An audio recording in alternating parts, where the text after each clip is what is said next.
Bien, vamos a continuar con el tema del papado en Aviñón. Aviñón era una zona de Francia. Y bueno, les recuerdo que muere Benito. Los cardenales no encuentran una manera para ponerse de acuerdo de quién vendría siendo pues su sucesor. Por una parte estaban los partidarios de la memoria de Bonifacio y pues bueno, estaban bajo la dirección del cardenal Matteo Rosso Orsini y querían que pues el próximo papa pues siguiera la política del anterior pontífice.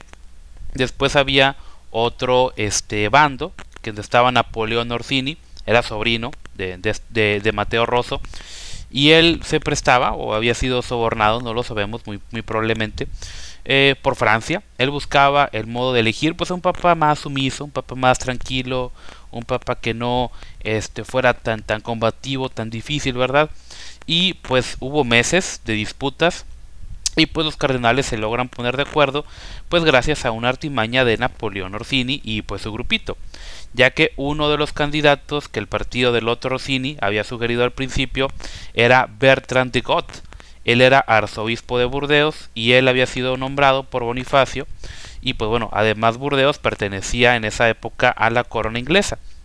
Entonces decían, bueno, pues entonces como Burdeos pertenece a la corona inglesa, un cardenal nombrado por Bonifacio, va a ser pues de nuestra causa, ¿verdad? O sea, va a ser un contrapeso para Francia.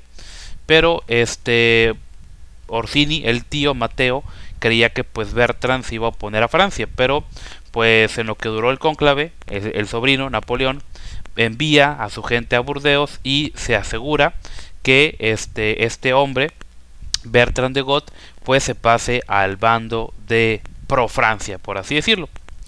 Y pues ahora sí que pues los defensores de la memoria de Bonifacio creían que sus contrincantes estaban vencidos, ya que habían elegido a uno de los suyos. Pues lo que en realidad estaba sucediendo era que pues ese candidato había cambiado de postura secretamente, ¿sí? Entonces obviamente un papa electo en esas circunstancias no podía ser un ejemplo de firmeza, de rectitud y demás. Entonces después, bajo el pontificado de Clemente V, que así se llamó Bertrand de Got, recuerden que se cambiaban los nombres, toma la tiara papal, fue funesto. Digo, obviamente hubo muchos papas funestos, de hecho la gran mayoría fueron funestos y son funestos, pero sí se la bañó.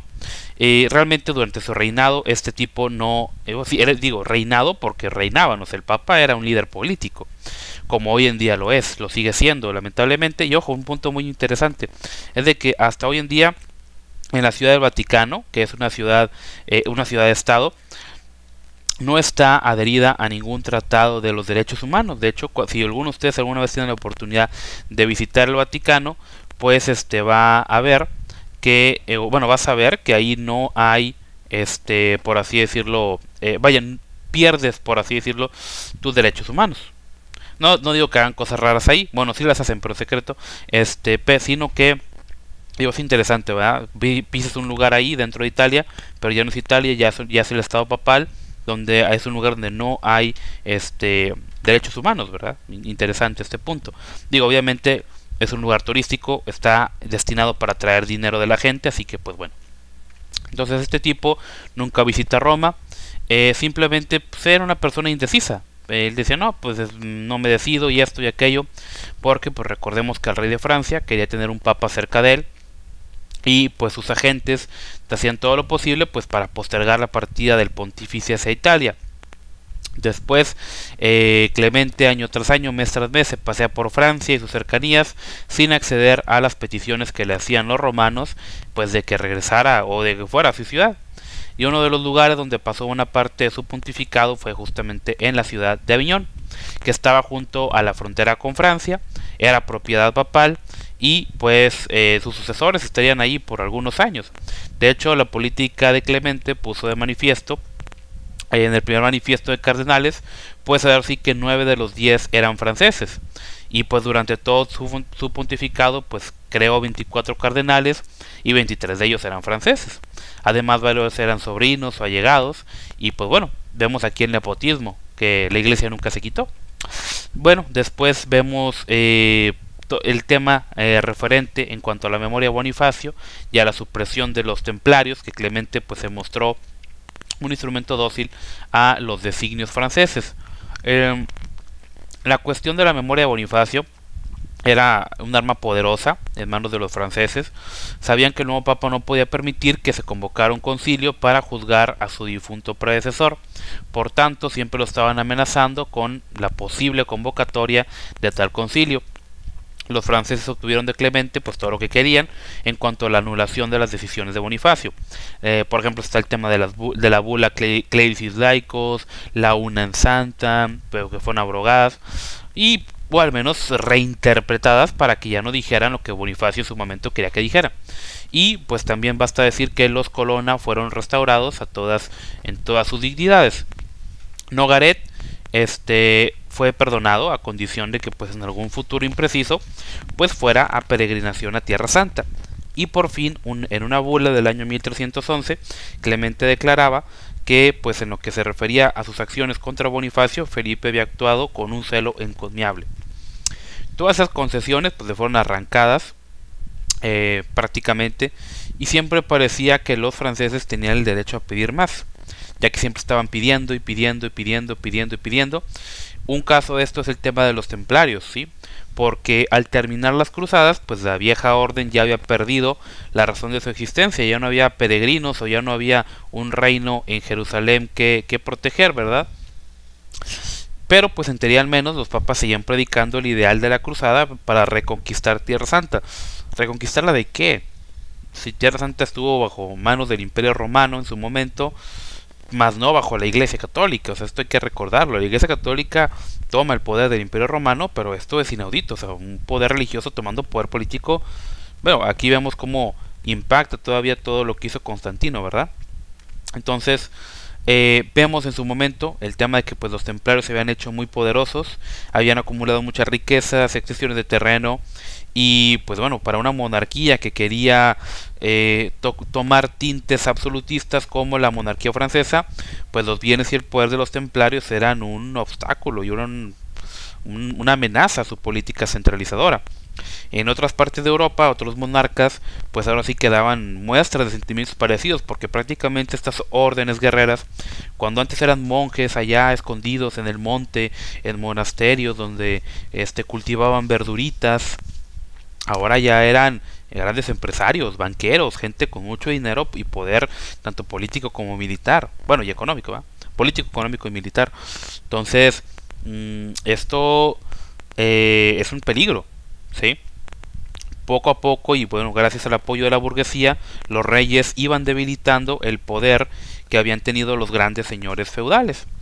Pero en el caso templario era distinto porque era una orden monástica y no se le podía someter porque le debía, por así decirlo, su lealtad a el Papa. Entonces, por ello se acude a una especie de subterfugio de acusarlos de herejía e inmoralidad, y fuerzan a Clemente V a suprimir la orden y a deponer sus bienes en provecho de la monarquía. Y pues ahora sí que esto fue de la noche a la mañana, y contra todo derecho de ley, los templarios pues se hallaban en Francia, fueron arrestados, usaron torturas, se les obligó a confesar pues los más nefastos crímenes. Muchos se negaron a traicionar a sus compañeros y soportaron muchos tormentos, y pues bueno, a la postre se reunieron suficientes declaraciones para justificar la acción ilegal que pues el rey había tomado. Según confesaron algunos, la orden de los templarios era en realidad una confraternidad opuesta a la fe cristiana.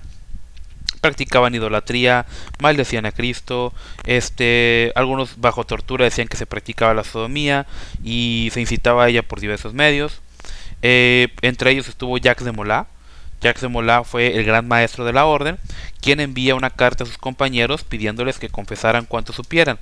Ojo, mucha gente aquí dice, no, es que los templarios tenían secretos ahí extraños y tenían el objetivo, tenían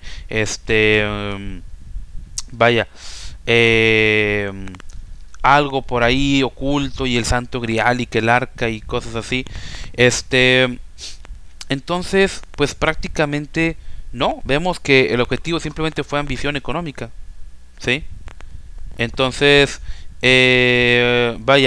realmente no hay ningún secreto así medio extraño, simplemente era cuestión de poder, ¿sí? Era una cuestión de poder, entonces, vaya, para que dejemos esos mitos, ¿verdad? Eh, Algunos creen que Jacques de Molay creía que, o hizo esto porque pues él sabía que pues las acusaciones eran absurdas y que pues no se les iba a dar crédito, y pues que el escándalo sería tal que el rey se vería obligado a ponerlos en libertad. Otros dicen que pues simplemente flaqueó por el tema de la tortura. Y cuando el Papa recibe las noticias y el expediente de las confesiones de los torturados, pues era de esperarse que acudiera en defensa de los miembros de una orden que estaba bajo su protección. Pero no lo hizo, ¿sí? Clemente dio la orden de que en todos los países se carcelara a los templarios, y de este modo pues impidiera cualquier medida que el resto de la orden pudiera tomar contra Felipe. Cuando se entera que muchas de las confesiones habían sido obtenidas por la fuerza, pues trata de evitar abusos, declarando que dada la importancia del caso sería él mismo quien serviría de juez. Pero pues fue todo esto lo que hizo el Papa en defensa de su gente, ¿verdad? Que estaban encarcelados, torturados, y pues bueno, estaban esperando el juicio. Al año siguiente, el rey y el papa debían reunirse en Poitiers, y al llegar a esa ciudad, Clemente encontró que se le acusaba de ser el instigador de las supuestas prácticas de los templarios. En las sesiones públicas y a instancias de Nogaret se le insultó, se le amenazó, y pues para callar su conciencia se le presentaron templarios dóciles que repitieron las confesiones que el miedo o el dolor les habían arrancado. Después el Papa accede a dejar el asunto en un concilio que se reuniría en la ciudad francesa de Viena. El 1 de octubre del año 1311, casi 4 años después del encarcelamiento de los templarios, se reúne el concilio, y pues las esperanzas de Felipe en el sentido de la asamblea dominada por franceses es de que pues los condenaran rápidamente. Pero lo que hizo fue el concilio, y lo hizo muy bien, fue de que tomó la necesidad se tomó este asunto con mucha seriedad y empezó a escuchar la defensa de los acusados. El rey se enojó, amenazó, y los prelados, avergonzados, pues tuvieron que permanecer firmes, ¿verdad? Por fin, mientras la asamblea se entretenía en asuntos, el rey y el papa pues llegan a un acuerdo. La orden de los templarios sería suprimida no mediante un juicio, sino por la decisión del papa. Entonces al concilio pues no le quedó otra más que acceder. Después, tras otra serie de negociaciones, se desea cumplir con los deseos del rey de Francia, y traspasan los bienes de los templarios a los hospitalarios, a otra rama.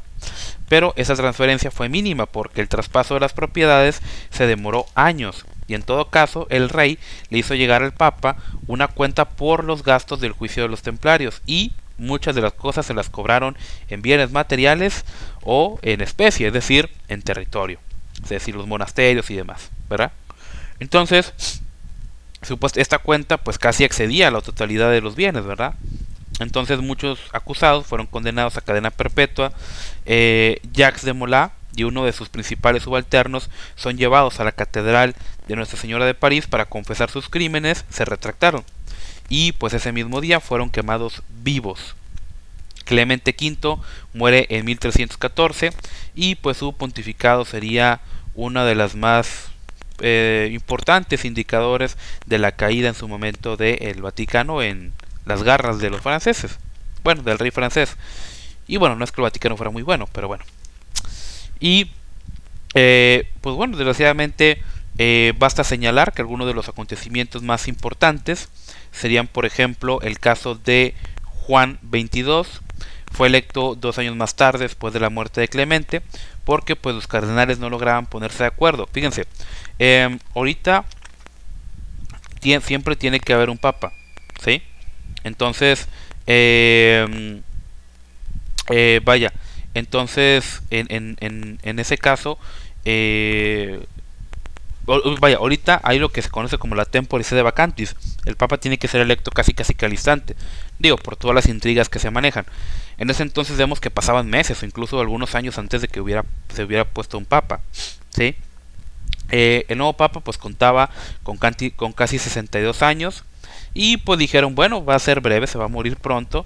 Pero pues lo cierto es de que fue longevo y activo, y pues su preocupación principal fue tratar de restaurar la autoridad papal en Italia.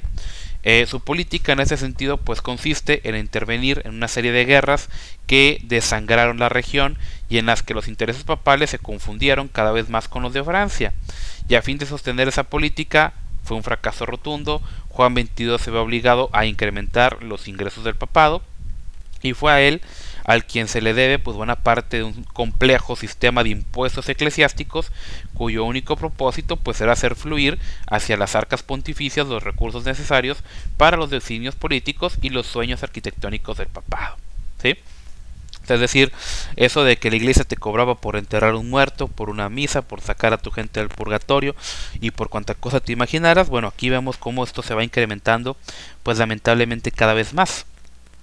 Y después le seguiría Benito XII del año 1334 al 1342, y pues al mismo tiempo que prometía a los romanos que regresaría en breve a la sede de San Pedro, comenzaba la construcción de un palacio en Aviñón, donde sería la residencia papal, ¿sí? Dando a entender con ello que Roma ya no era la residencia habitual de los papas, y pues hizo traer a ella los archivos papales. Dio por excusa no regresar a la ciudad porque pues había muchos disturbios en Italia y demás. Y ojo, muchos de los disturbios se debían a la política del papa mismo y su ausencia contribuía a ellos. Después, durante su pontificado, queda claro que el papado estaba en manos de la corona francesa, pues era la época de la guerra de los 100 años, y tanto los recursos económicos como la red de información de los pontífices pues fueron puestos a disposición de los franceses. Todo esto aleja cada vez más al papado de Inglaterra y de su principal aliado, el imperio o el Sacro Imperio Romano, como sería llamar.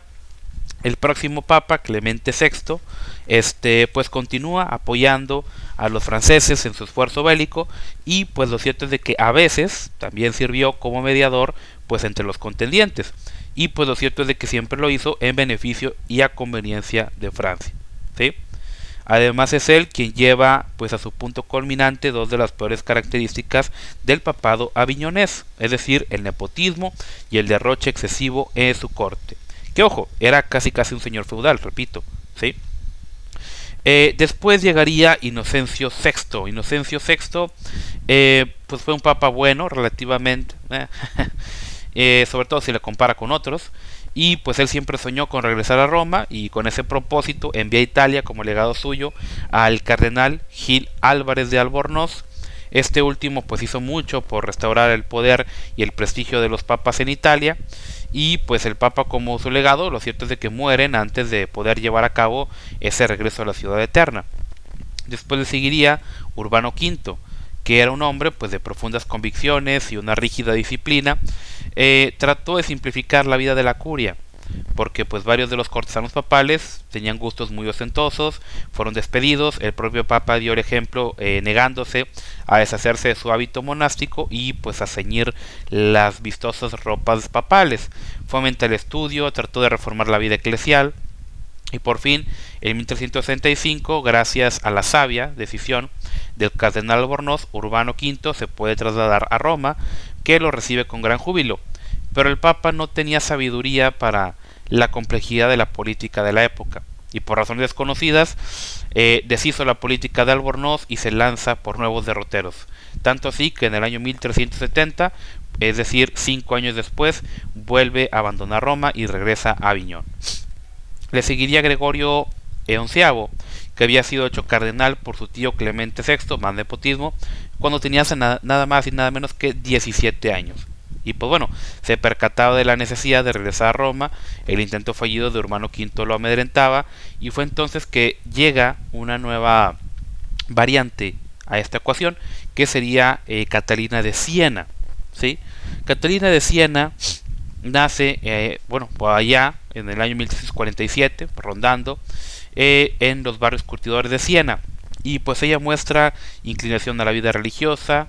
A los 17 años se une a las Hermanas de la Penitencia del Santo Domingo, una organización flexible, y pues lo cierto es de que su padre le asigna un lugar donde puede pasar años de vida contemplativa, y lo cierto es de que empieza a tener visiones y éxtasis, y en el año 1366, cuando tenía 19 años, tiene la visión en la que se le aparece Jesús, y supuestamente contrae nupcias místicas con ella. Digo, estaba medio extraño este tema, ¿eh? Y pues bueno, tras la experiencia de las bodas místicas con Jesús, cambia la vida religiosa tradicional por una especie de activismo, ¿sí? Muchos decían que habían sido sanados por ella, muchos le adjudicaron muchos milagros y cuanta cosa, y su fama era grande cuando en 1370 tiene una experiencia que inicia pues la última etapa de su vida. Supuestamente durante 4 horas su cuerpo estuvo tan tranquilo que la tuvieron por muerta, y cuando despierta, dice: muchas almas, que el Jesús le había dicho, muchas almas necesitan que tú regreses para ser salvas. A partir de ahora y por el bien de las almas, has de salir de tu ciudad, yo estaré siempre contigo y te guiaré y te traeré de vuelta. Catalina se dedica a la tarea de llevar al papado de regreso a Roma, y por tanto era necesario restaurar la paz en Italia, pues para convencer al Papa. Con ese propósito, pues viaja de ciudad en ciudad, mucha gente iba a verla. Se decía que a su paso contenía milagros, yo creo que era falso, pero bueno, el Papa le escribe repetidamente indicándole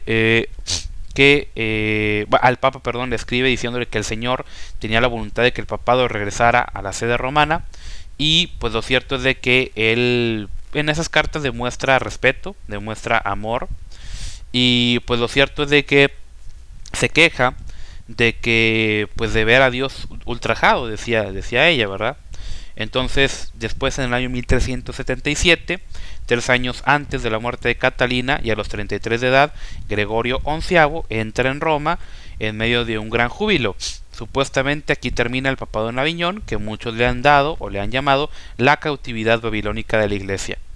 Y pues bueno, Catalina muere 3 años después de que había realizado su anhelo, y lo cierto es de que en el año 1970 Pablo VI, un tipo bastante controvertido, le da el título de doctor de la Iglesia.